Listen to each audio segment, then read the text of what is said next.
The company inheritance goes to blood relatives only, not outsiders," Aunt Patricia announced at our Thanksgiving dinner, her voice cutting through the warm chatter like a knife through butter. She raised her wine glass with theatrical flair, her eyes scanning the table for approval from our extended family gathered in Phoenix, Arizona.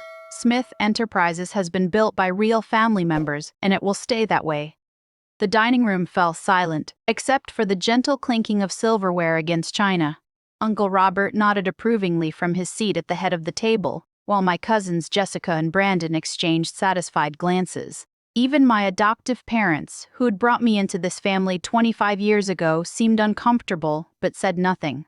My name is Martha Collins, and at 28 years old, I had learned to navigate these family gatherings with careful composure. I smiled politely and took a sip of my sparkling cider, letting Patricia's words wash over me like water off a duck's back. What they didn't know wouldn't hurt them.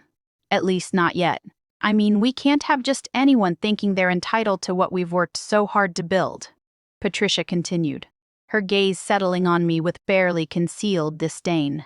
Some people need to understand their place in this family. I felt the familiar sting of exclusion, but I had grown accustomed to it over the years. Being adopted into the Smith family had always come with an asterisk, a constant reminder that I wasn't quite one of them, despite sharing their name and sitting at their table every holiday. "Patricia makes an excellent point," chimed in my cousin Jessica, who worked as marketing director at Smith Enterprises. "The company has thrived because we keep it in the family. We understand the business in ways that outsiders simply cannot." I nodded thoughtfully, as if considering the wisdom of her words. "You're absolutely right, Jessica. Family loyalty is everything in business." What they couldn't see was the quiet confidence I carried.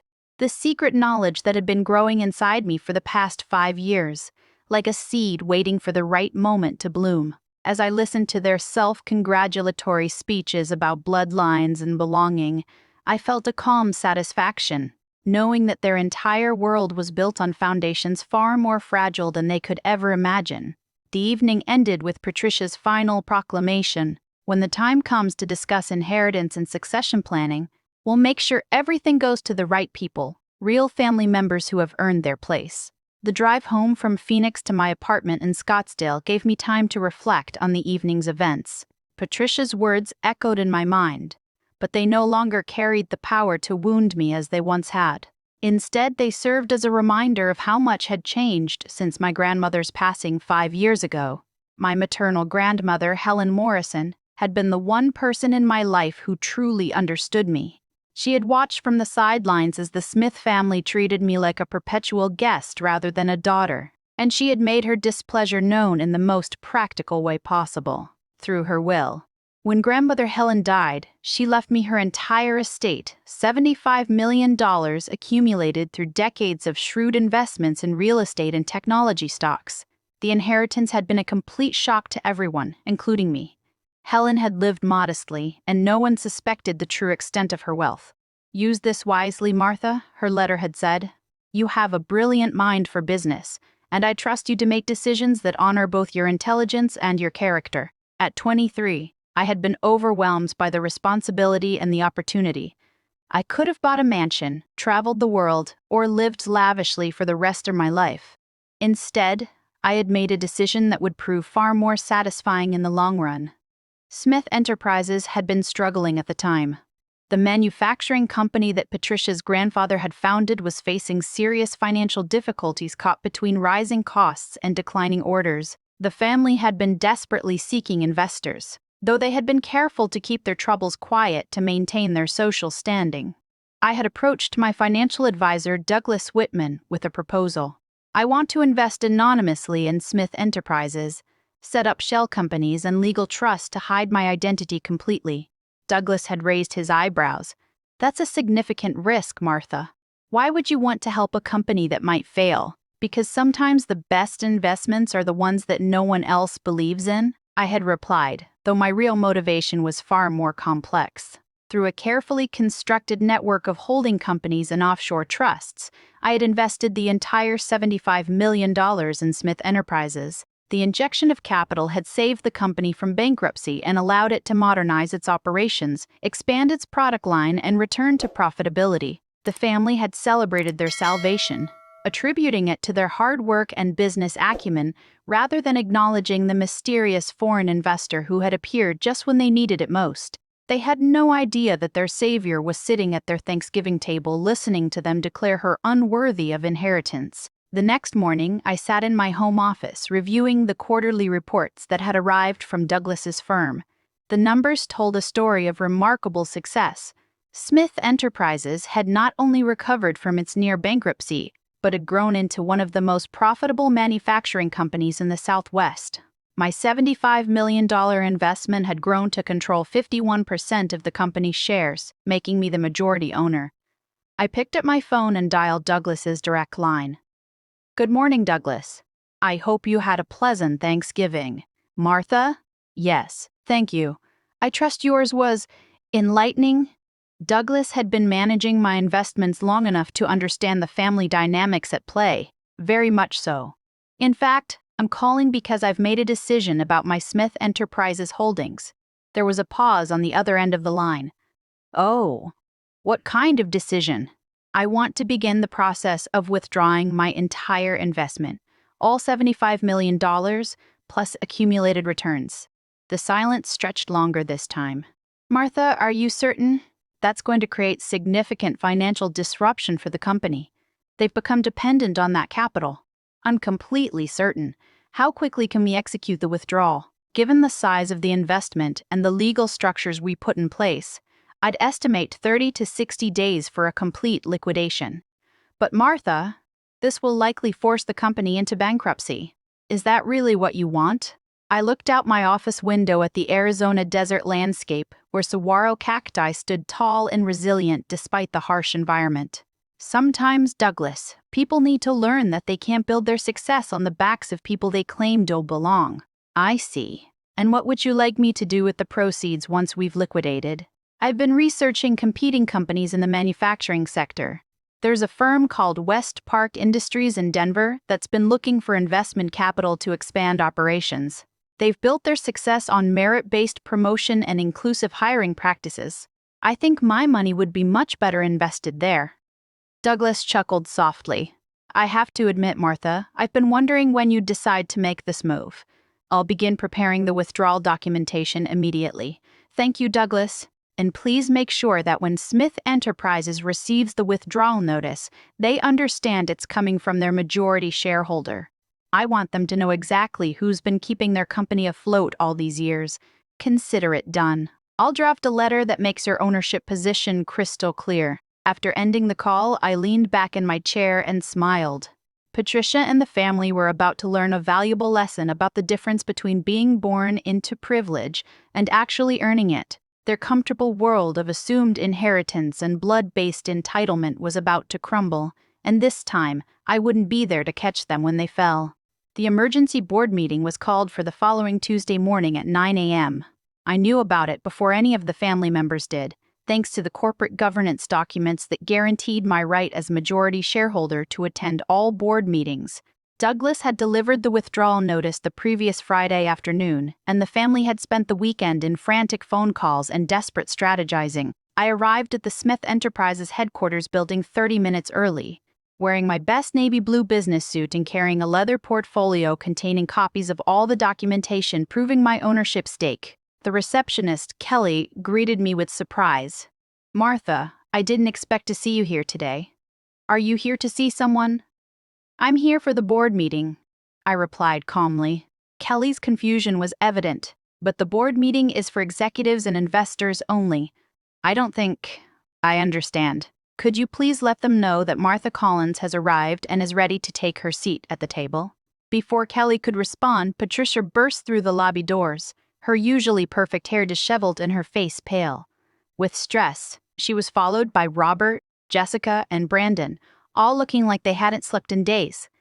"Kelly, has anyone from Morrison Holdings called?" Patricia demanded, completely ignoring my presence. "We need to reach their representatives immediately." I cleared my throat. "Actually, Patricia, Morrison Holdings is already here." Patricia whirled around, her eyes wide with desperation. "Martha, what are you talking about? This is a crisis situation. Our biggest investor is pulling out and we need to find them before the company collapses. I'm aware of the situation, I said quietly. You're aware? How could you possibly be aware? This is confidential company business. Patricia's voice rose to a near shriek. Uncle Robert stepped forward, his face flushed with anger and confusion. Martha, this isn't the time for family games. We're facing bankruptcy because some foreign corporation has decided to destroy our company. We need all hands on deck to save Smith Enterprises. I opened my portfolio and extracted a document bearing the official seal of Morrison Holdings. Actually, Uncle Robert, I think you'll find this situation more manageable than you imagine. Patricia snatched the document from my hands, her eyes scanning the legal text with growing disbelief. This says Morrison Holdings is, but that's impossible. What does it say? Jessica demanded, leaning over her mother's shoulder. Patricia's voice came out as barely a whisper. It says Morrison Holdings is a subsidiary of Collins Family Trust, which is controlled by... She looked up at me with horror dawning in her eyes. Martha Collins. The lobby fell silent, except for the hum of fluorescent lights overhead. Robert's mouth opened and closed like a fish gasping for air. Brandon stared at me as if I had suddenly sprouted wings. Jessica grabbed the document from her mother's trembling hands and read it again, hoping the words would somehow change. This has to be some kind of mistake, Robert finally managed. Martha works as an administrative assistant at a nonprofit. She drives a Honda Civic. She lives in a one-bedroom apartment. 2 bedrooms, actually, I corrected gently. And I prefer to live modestly. It helps people show their true colors when they think you don't have anything they want. Patricia's face had gone from pale to bright red. You're telling me that you, an adopted nobody, have been our major investor this entire time? Majority investor, I clarified. I own 51% of Smith Enterprises. I have for the past 5 years. The boardroom had never felt smaller than it did that Tuesday morning as I took my seat at the head of the conference table. Patricia, Robert, Jessica, and Brandon sat across from me like defendants awaiting sentencing, while the company's attorney, David Sherman, shuffled through documents with increasingly worried expressions. This is absolutely impossible, Patricia kept repeating as if saying it enough times would make it true. You can't own our company. You don't know anything about business. I opened my portfolio again and spread out 5 years' worth of quarterly reports, financial statements, and strategic recommendations that I had submitted through Douglas's firm. Actually, Patricia, I think you'll find that I know quite a bit about this business. After all, I've been making the major financial decisions for half a decade. David Sherman looked up from his legal review. I've verified the documentation.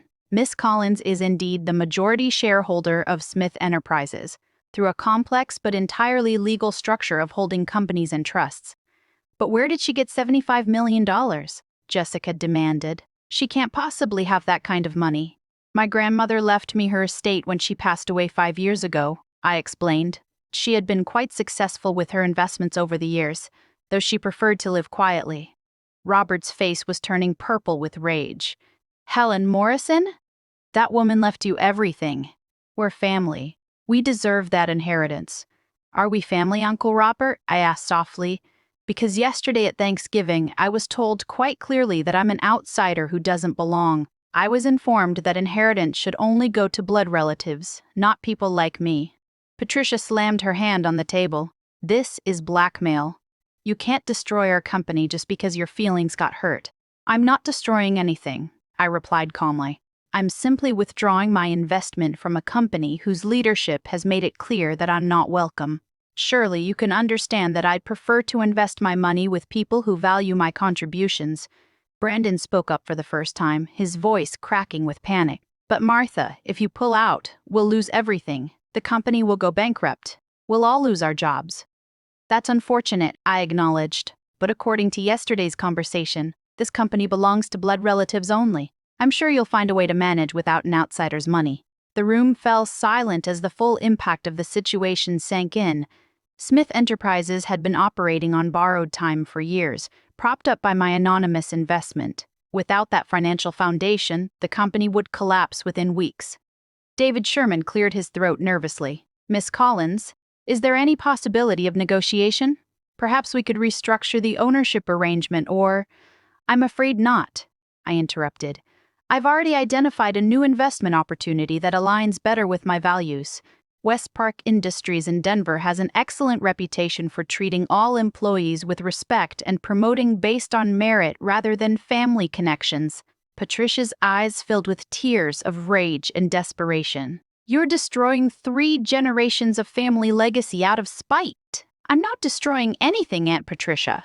I'm simply choosing to invest my money with people who treat me as a valued partner rather than an unwelcome intruder. Isn't that what any smart businesswoman would do? The final documents were signed in Douglas's office the following Thursday afternoon. Patricia and Robert had spent the intervening days making increasingly desperate phone calls, trying to find alternative investors or convince me to reconsider. Their efforts had been unsuccessful, largely because word had spread through Phoenix's business community about their treatment of their own majority shareholder.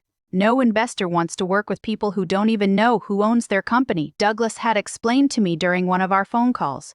It suggests a fundamental lack of competence and awareness. As I watched Douglas transfer my shares to West Park Industries, I felt a mixture of satisfaction and sadness. The satisfaction came from finally standing up for myself after years of polite acceptance of their contempt. The sadness came from realizing that my adoptive family had never truly seen me as one of them, despite 25 years of trying to earn their acceptance. The transfer is complete, Douglas announced, handing me a final set of documents. West Park Industries now owns 51% of Smith Enterprises, and you own 20% of West Park Industries. Your net worth has actually increased significantly through this transaction. I smiled at the irony. By trying to exclude me from their family business, Patricia and the others had actually made me wealthier and given me a stake in a much more successful company. My phone buzzed with a text message from Patricia. Please reconsider. We can work something out. Family means everything. I showed the message to Douglas, who shook his head in amazement. After everything they said, they still don't understand what they've lost. They understand perfectly, I replied. They just thought I'd never have the power to do anything about it. That evening, I received a call from James Morrison, the CEO of West Park Industries. His voice was warm and professional as he introduced himself and explained his company's vision for the future. Miss Collins, I want you to know how excited we are to have you as a partner. Your investment will allow us to expand our operations significantly and create hundreds of new jobs. I'm looking forward to working with you, Mr. Morrison. I believe in investing in companies that value all their stakeholders. That's exactly the kind of partnership we want to build. In fact, I'd like to invite you to join our board of directors. Your business acumen and investment experience would be invaluable. After ending the call, I sat in my living room looking out at the Phoenix skyline, thinking about the journey that had brought me to this moment. 5 years ago, I had been a grieving granddaughter who inherited more money than she knew what to do with. Today, I was a successful businesswoman who had learned to value herself enough to walk away from people who didn't appreciate her worth. My phone rang again. This time it was Jessica, her voice barely audible through her tears. Martha, please. Mom's in the hospital. The stress of losing the company gave her a heart attack. Can't you find it in your heart to forgive us? I felt a pang of genuine sympathy for Patricia's medical condition, but I also knew that forgiveness and business were separate matters. I'm sorry to hear about your mother's health, Jessica. I hope she recovers quickly, but my investment decision isn't about forgiveness. It's about choosing to work with people who see me as a valuable partner rather than an unwelcome burden. The bankruptcy filing for Smith Enterprises made the front page of the Phoenix Business Journal 2 weeks later. The headline read, "Family Manufacturing Dynasty Collapses After Alienating Majority Shareholder." The article detailed how the Smith family had unknowingly driven away their own financial backer through years of dismissive treatment. I read the article over my morning coffee, feeling a complex mixture of vindication and melancholy. The reporter had interviewed several business experts who used the Smith family's downfall as a cautionary tale about the importance of knowing who actually controls your company. This is one of the most preventable corporate disasters I've seen in 30 years. One analyst was quoted as saying, "Basic due diligence would have revealed the ownership structure, but they were so focused on family politics that they ignored fundamental business realities." My phone had been ringing constantly with interview requests from business magazines and television programs. Everyone wanted to hear the story of the adopted daughter who had secretly owned the family company for 5 years. I had declined most of the requests, preferring to let my actions speak for themselves. Douglas called that morning with an update on the final dissolution of Smith Enterprises. The assets are being liquidated to pay creditors, he reported. Patricia and Robert will lose their executive salaries, their company cars, and their stock options. The family's financial situation is going to change dramatically. And the employees? I asked. West Park Industries has offered positions to most of the skilled workers. They'll actually be better off in the long run, working for a company with stronger financial foundations and better management practices. I felt relieved knowing that innocent employees wouldn't suffer for their boss's mistakes. 6 months later, I stood in the boardroom of West Park Industries in Denver, presenting my first quarterly report as a board member. The room was filled with people who valued expertise over bloodlines, merit over family connections. James Morrison listened intently to my analysis, taking notes and asking thoughtful questions about market trends and growth opportunities. Your insights have been invaluable, Martha, he said after my presentation. The Phoenix manufacturing facility is exceeding all our projections, and your recommendations for operational improvements have increased efficiency by 23%. As I drove back to my new home in Denver, a modest but comfortable house in a neighborhood where people knew me for my work rather than my family history, I reflected on how much my life had changed. I no longer had to endure holiday dinners filled with subtle insults and constant reminders of my outsider status. Instead, I spent my time with colleagues who appreciated my contributions and friends who valued my character over my bank account. My phone buzzed with a message from Patricia. Even months later, she occasionally tried to contact me, alternating between apologies and accusations. This message read, "I hope you're happy now that you've destroyed everything our family built." I deleted the message without responding. Patricia still didn't understand that I hadn't destroyed anything. I had simply stopped propping up their illusion of success. They had built their company on borrowed money and borrowed time, thinking their family name was sufficient to guarantee prosperity. The truth was, I had given them 5 years of financial stability that they never would have had without my investment. If they had chosen to treat me as family instead of as an intruder, we all could have prospered together. Instead, they had chosen pride over profit, prejudice over partnership. Patricia and the rest of the Smith family faced complete financial ruin when my withdrawal of $75 million forced Smith Enterprises into immediate bankruptcy, resulting in the loss of their company, family estate, and lifetime financial security within 30 days. Their reputation in the business community was destroyed when word spread that they had alienated their own controlling shareholder through petty prejudice, making them unemployable and socially ostracized in their formerly prestigious circles. Patricia lost her country club memberships, luxury car, and family home when creditors seized all assets to pay company debts, while other family members were forced to take minimum wage jobs after their executive positions disappeared with the company's collapse. The business press covered their downfall as a cautionary tale about family hubris and the importance of knowing who actually controls your company, ensuring their names would forever be associated with one of the most preventable corporate disasters in recent history. As I signed the final documents transferring my shares to West Park Industries, I understood that sometimes the most elegant revenge is simply letting prejudiced people discover the true cost of their discrimination when it destroys everything they thought they owned.